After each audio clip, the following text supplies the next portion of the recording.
Teen Titans number 7, written by Scott Lobdell, art by Brett Booth. Last issue, they fixed Kid Flash's powers, and then you got to read Superboy to even know what the hell's going on now. So I'm going to try to keep this brief because I genuinely don't think Scott Lobdell can focus on a scene for more than 4 pages. So Superboy's being tortured by the leaders of Nowhere because of the events of Superboy, and the narration says how he needs the Teen Titans. So Kid Flash comes in and redirects all these lasers that were aimed at him so that they're attacking the people in Nowhere. A guy named Center Hall, who's the director, he throws up a force field that stops Kid Flash. And then he's like, oh, you must be stupider than I thought to come back here alone. He's like, well, I'm not more stupider, and I'm not alone. So then Bunker and Skidder jump in, and they start fighting. But then Kid Flash remembers, like, man, how did we even get here? And then we see how an hour ago, Red Robin and Kid Flash were training on the Brooklyn Bridge because they wanted to see whether or not Kid Flash's powers were, like, actually good or whatever.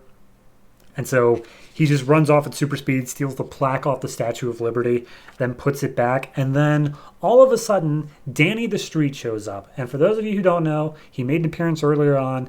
Danny is a metahuman teenager who just happens to be a street that can, like, dimensionally teleport people.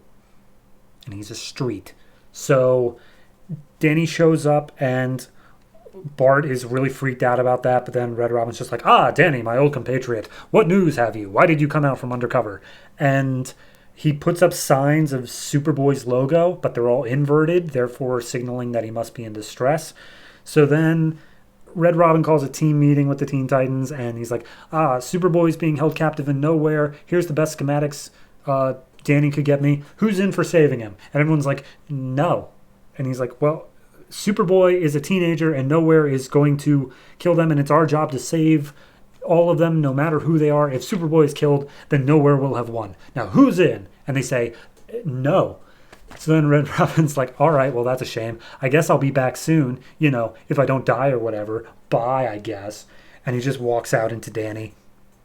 And then immediately the team's like, fine, you freaking drama queen. And they all run out after him. But because they run out at different times, and Danny is weird, they're dropped in different locations in Nowhere. So the fight's happening, but then as Kid Flash comes back into it, he can't hear anybody, and then he flashes into a flashback of his previous life before joining the Teen Titans, and he's like, what's going on? Why am I remembering that? Okay, anyway, moving on into the fight. And he goes around, he super speeds through everybody, grabs Superboy, and Superboy's like, are you serious? Are you saving me? He's like, yeah, no, I don't know why I'm doing it either. So the fight continues. We cut over to Wonder Girl, who Zaniel Templar, who again reads Superboy. He's like, I've been waiting to meet you, Miss Sandsmark. Have you ever met somebody whose entire inside is made of nothing but ravenous parasites? Yeah. So they fight for a little bit. Meanwhile, Red Robin is inside basically the computer room with Solstice, and he's downloading a bunch of files, and Solstice is like, hey, weren't we supposed to be freeing Superboy? And she's like, Solstice, how about you just go help the team, and I'll be over soon, okay? Skedaddle. And she's like, excuse me? Bitch? How dare you? And so we cut back to the fight with Superboy and all them. And Kid Flash is like, hey, do you still have those telekinetic powers? Could you use them to maybe help? And he's like, yeah, but I only have enough for like maybe 2 seconds of a blast. And he's like, 2 seconds? That's forever for a Kid Flash. So Superboy sends out the telekinetic blast, and Kid Flash uses that to take out everybody else. Then we cut over back to Wonder Girl, who is fighting Zaniel, and Zaniel's like, why don't you tell me about those lariats that you use, Wonder Girl? And she's like, I told you not to call me Wonder Girl. I have nothing to do with her. And these lariats will consume the life essence of people if I let them. So she lets them consume the life essence of Zaniel, and he just dies. The end. So then Solstice is still pissed at Red Robin, and Red Robin's like, here's the deal. I'm downloading files on all the people who are being kept by Nowhere. I need to, find out who's in here. And she's like, what? You knew people were in here and you didn't come to save them? And he's like, I had suspicions, but I needed proof. He's like, these are people, Red Robin. How could you? And he's like, I stand by what I did. I did not do anything wrong. screw you. And so he just like walks out of the room as the computer's being destroyed, and Solstice is just so sad about it. So they all meet up at the rendezvous point. Superboy's a bit confused about Danny the Street as well, but whatever, they're there. And Red Robin shows up. I don't think Solstice makes it, but everyone else makes it there. And there's this foreboding voice who says like, finally, after 10,000, no, the 8 of you all in one place. I could not have planned it better. Your powers, your bodies, mine to control. For it is I, the true founder of Nowhere. I am Harvest. Welcome to my colony. To be continued in the crossover event, The Culling, featuring the Teen Titans and Legion Lost. Okay. Like,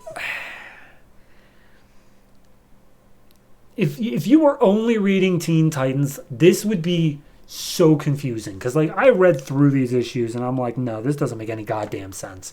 The only way it makes sense is if you're also reading Superboy, and now you also have to have a familiarity with Legion Lost as well, which is just a completely different corner of this. It's just, I mean, this book may as well have just been 7 issues of a crossover with Superboy already. So just to cross it over with another one, it's like, yeah, screw it, why not? So, what do I think of it? I think it's passable. It's serviceable. They needed Superboy, and they needed to be back inside of Nowhere so that they could start up the event. Like, they needed all that in the same place. And if this is how they wanted to do it, of a rescue mission, fine, whatever. It's functional. But I'm not going to say it's good. The best thing in this is them giving just a brief explanation of who Danny the Street is, because that is so much more of an interesting character than anybody who's actually able to talk in these books, because I am just sick of that. So, yeah, no, this is like a 4.5.